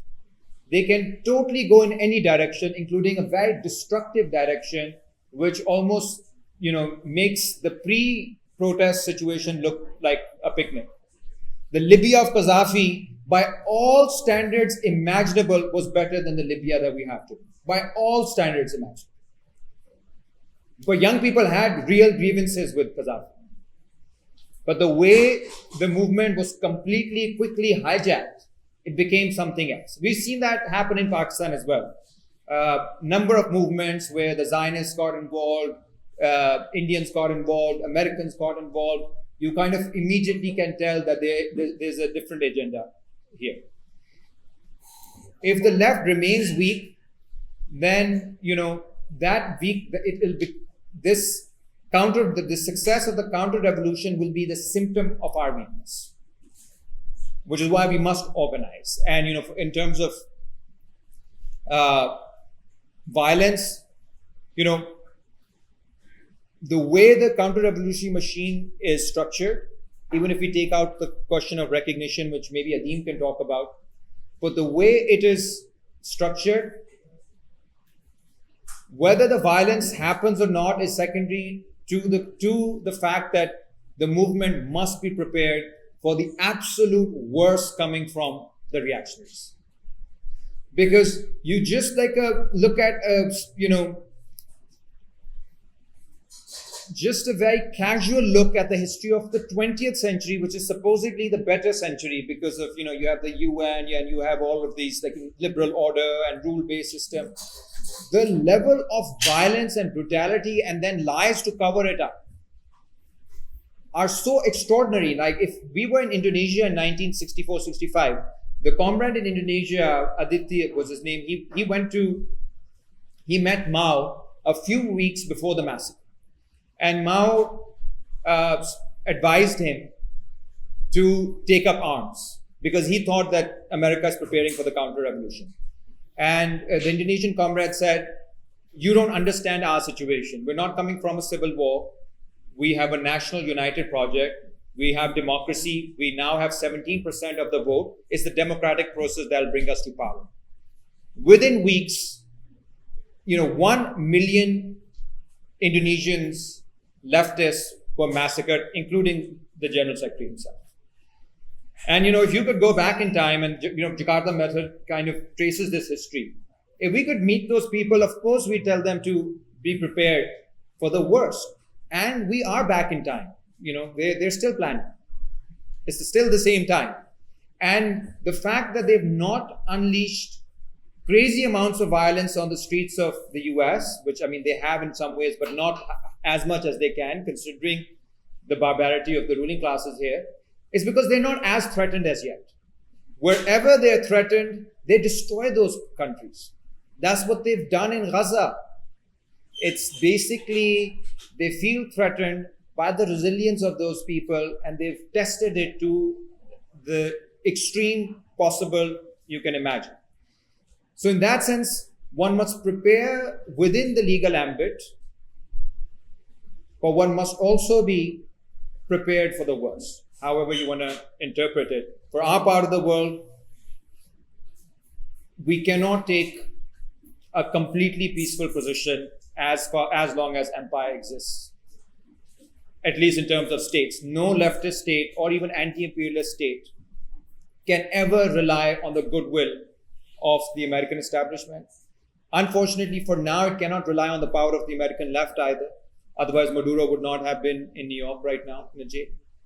Cuba would not have been, starved as it is being starved right now.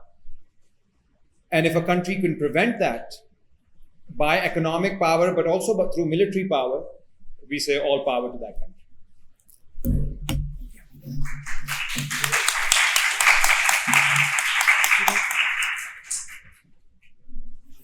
We can talk because I can really nerd out and just talk about one I would say for I'm guessing you're South Asian.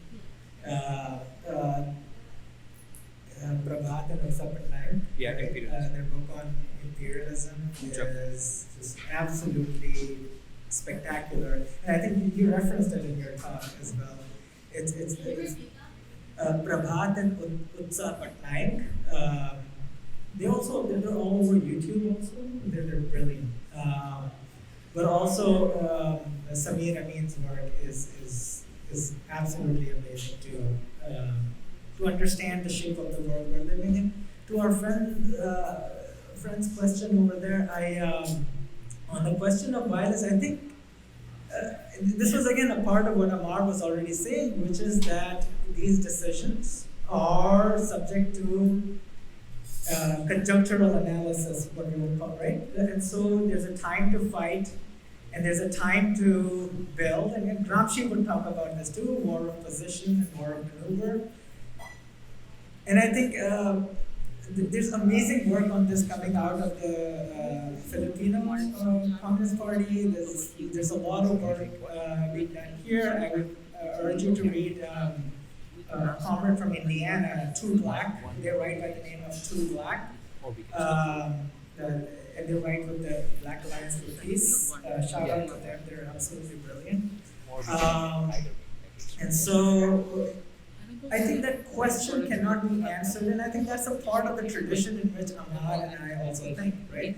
Because there is no one size fits all. We're all in different moments. When Fanon was writing, it was the moment of decolonization. The Algerian moment is exemplary. The French barbarity is absolute, right? And so that moment required that kind of a response, and that is the specific spatial temporal conjuncture from which Fanon is making their recommendations. We live in a different world here, and we're situated in a different place. And so shout out to PAL Action and all of the direct action comrades, more power to them. But we need to figure out how to build our institutions and build our structures and organize ourselves such that eventually that choice that the Indonesian comrades could have taken is a possibility. We're not there yet, right? And so that is a question for down the road. And I would lighten the mood here a little bit by one of our mentors and really the person who contributed a lot to the things we have become is our teacher, our professor, Professor Kamran Azdareli. And we were 18 years old and we were really, really excited and really revolutionary. And so we questioned him. Like this was the height of the Iraq war, the massacres in Iraq, depleted uranium in Fallujah. And I said, Professor, we have to have a militant movement. This is barbarity right before us. Look what they did in Katrina. Katrina was also happening right then in New Orleans. And the professor is a kind person. He said, Adeem, young man, I really appreciate your enthusiasm. If you are inspired by Marx, you go and sit in the Perry Castaneda Library and you work your ass off and you write something as consequential and timely as Capital. But if you're inspired by Che Guevara, then you take up arms, go into the jungle, fight the good fight, and make the sacrifices that so many of our comrades have made. But please, don't be Che Guevara in the library.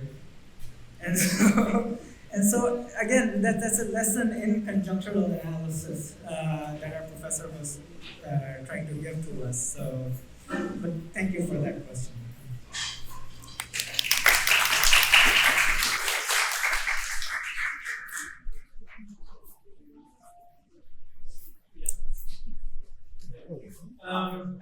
So let's see if there's any final questions, and then it's good. And then we're going to leave time for everyone to also talk and discuss, because I know people want to mingle and enjoy Haraz. We thank you again to Haraz for hosting us. We really appreciate it. One more time for Haraz. So one last for any final questions, and then we will. And one there, and then there, and there. And then that's it. So thank you so much.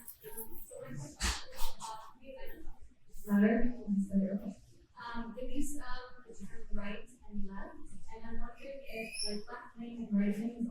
describe some of the categories that are from Europe as well. Because the left, when it comes to thinking left, is actually involved in justifying the occupation of Kashmir, which I'm sure you know about. And then parties that are off the right, like the Axis and Resistance or Iran is called right wing, they're the ones leading the fight against imperialism in our world today. So do we need to also move beyond these categories? Like how can we imagine a different politics in this moment and because of this moment?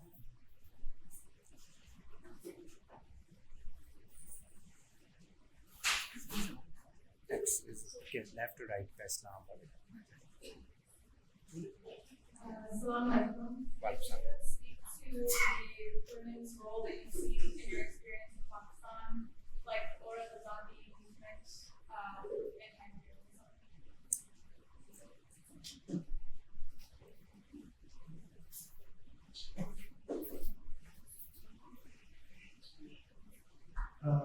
My question, so after the fall of the Soviet Union, we've seen the dominant form of left organization has been some of the structured left movements from the world, kind of like anti-WTO protests in the 1990s, all the way up to Occupy, the George Floyd rebellion period to a certain extent, but also we're seeing all these movements in our region, right? And obviously there's also, this is very much tied with debates around left strategy here in the United States, and particularly creating an alternative socialist political party that can challenge the establishment. HKP in Pakistan has made that choice to go on that deliberate path of building an alternative party, building an alternative socialist party. I wonder if you can speak to the decision to make that choice of building a party, if you have any insights to that process of party building that you also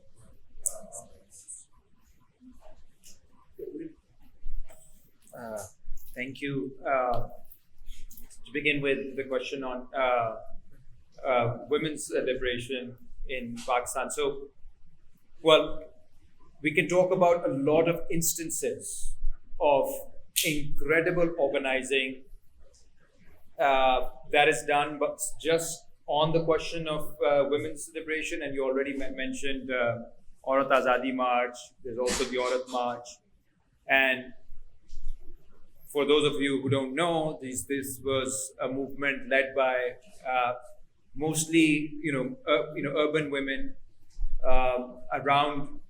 initially around issues of bodily autonomy, and then it over time kept expanding into like an alliance with the Baloch, the Pashtun, some of the recent mobilization both for Palestine and for Kashmir were organized by members of this group. But that's of course a specific, and there's a lot of online literature that you can find, but any movement that you talk about in Pakistan has a component, a very significant component of women activists who are at times celebrated, at times ignored. Right now, we already spoke about Dr. Mahrang Baloch, who's a Baloch activist. She's also, the fact that she's a leader of a movement as a woman in a very conservative part of Pakistan, Balochistan. It shows you the kind of her own strategic brilliance and also the changing nature of public space right now. But even with PTI, which is the largest party in Pakistan, and we talk about Imran Khan, who's in jail, a lot of other women are also in jail. And one of them is Dr. Yasmin Rashid, who is, a 75-year-old cancer patient who's accused of overthrowing the government. And she's dealing with that extremely bravely. And, you guys she's not on the left or, in that sense, doesn't come from that tradition, but she's an incredibly brave woman who has taken a very principled position, because if she abandons Khan, she will be released immediately. So you have all these, and in the 80s, when the US was supporting the Afghan jihad, through Pakistani military regime. One of the frontline fighters in the movement for the restoration of democracy was the Women Action Forum, a group of women who were actively organizing. And then in Sindh, there was a movement called Sindhiani Tehreek, which was rural, a lot of rural women organizing for democracy and the restoration of the constitution. And then in other parts of the country, the activists of the Pakistan People's Party, many of them, I mean, it was being led by Benazir Bhutto, a woman as well, but also on the ground. Many women, including one woman, Shahida Jabi, she was not only arrested, but also put in the Lahore fort as a punishment, this like notorious dungeon where she was tortured. So these are stories that don't circulate as much, but they're very much part of the fabric of political life in Pakistan and should be told more often. In terms of what Hafsa just said, in terms of left and right, you know, this is a major debate that we have in Pakistan as well. So the older leftist generation, when they saw photos of our comrades and myself in Tehran, 90% of Pakistan, of course, whoever watched it was happy because everybody kind of loves Iran in Pakistan almost right now, except the left, right? And they had a bit of a meltdown. It's like, why have you gone to this right-wing government, supporting this right-wing government? And there are two elements in that. One is the older generation who has the memory of the 70s and 80s where political Islam in our region was being used and manipulated by the CIA to forward imperialist interests. And that memory is still very strong. I mean, my father was beaten up and imprisoned by right-wing goons, you know.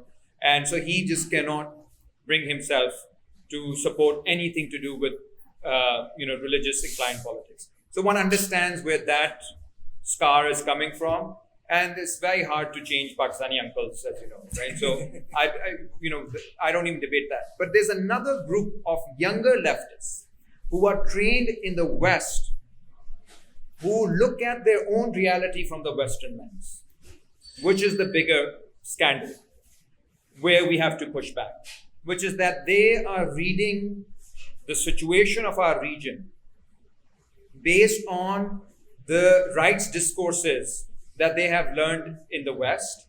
And that's the kind of left they want. You know, this perpetual dissident left, which is then speaking to some think tanks and NGOs in DC or elsewhere.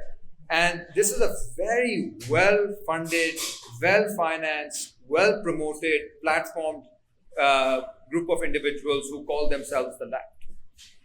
And the break that we're trying to make in Pakistan is to create an absolute dividing line.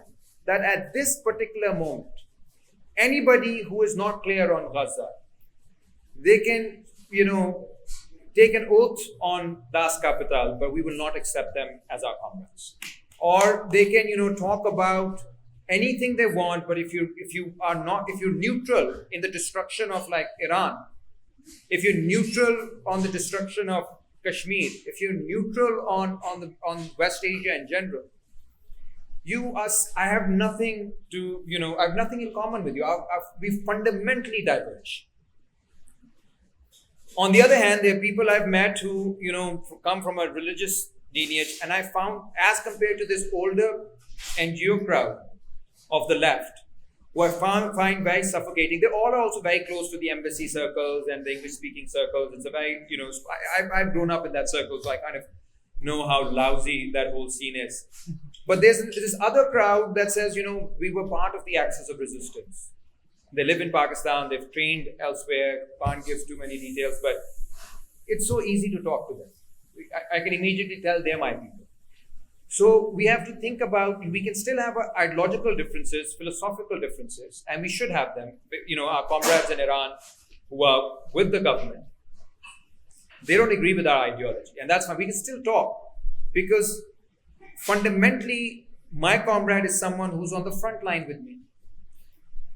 And if the fight is a fight of life or death against an empire like the US and a psychopath like Netanyahu, it's very easy for me to choose. Those who say, well, we're unsure about, this fight between Netanyahu and Israel and Gaza, and someone saying, I'm with the resistance based on Islamic values, I don't find this to be a complicated choice at all.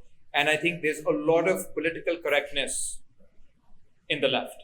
And that has to be overcome. People should take, if they're opposed to it, they should oppose it. And some people do.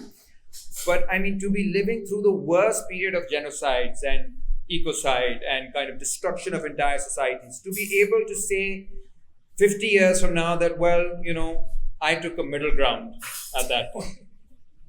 You know, what a terrible past, you know.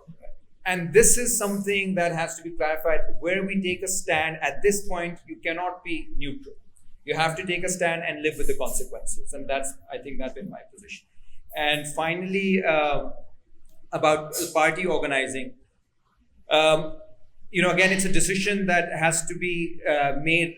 I can't speak for the American context. I think there are some very good, serious gains that the American left has made from what we can see from the outside. There's also a lot of nihilism and fatalism here. So you guys are better at that, at analyzing that. Not at fatalism, at analyzing that. But for us in Pakistan, we're trying to create this very clear demarcation from sections of the existing left. We also have the task of, you know, after 40 years of complete decimation of the left, we also have to learn to speak to the mainstream, to speak to the public. That's why I think we were perhaps the only left party that was invited to join the main opposition alliance. And we were opponents of Imran Khan when he was in power. And in opposition, when his party invited us, we went over a series of negotiations, but we recognized at this point it's very important to join hands in building a larger kind of a democratic front. Because one of the things that happens in the third world in particular, and I think generally all over, but more acute in the third world, is that capital not only exploits society, it also fragments and destroys society. The task of not only transforming society, but also defending society is a task that has to be taken up by leftist forces. So we cannot say that we have nothing to do with the struggle for the constitution in Pakistan, for human rights, for women's rights, for, you know, basic right to unionize, which basically does not exist in Pakistan, whether among students or trade unions. So those rights have to be defended while maintaining our independent line. And that's something I think we may differ from, like so DSA has a particular line of working in the Democratic Party here. And you can have a debate over that. And I know it's a very, very tense debate in US leftist circles. I'm not being naughty. I just that's what I've observed this over the past few weeks. But in Pakistan, we don't have primaries within parties. So even that formal possibility of organizing within a mainstream party doesn't exist. I mean, we don't even have actual elections in Pakistan, really. So, but without the primary model, you don't really have that possibility as even a formal kind of possibility. So we need an independent line. We need an independent party that can speak to the wider masses, that can compromise, that can build alliances. But fundamentally, it should know the truth that when the time comes, your allies will flip against you and they will go towards the counter-revolutionary machine and crush you. And if you're not building a party based on that realization, you're basically walking into a death trap. And that clarity is absolutely necessary, whether you're doing democratic politics, parliamentary politics, or agitational politics, or people's war, whatever it is. The realization that the final battle, when it comes, the other side, if it can, it would annihilate you, and not just metaphorically. Thank you.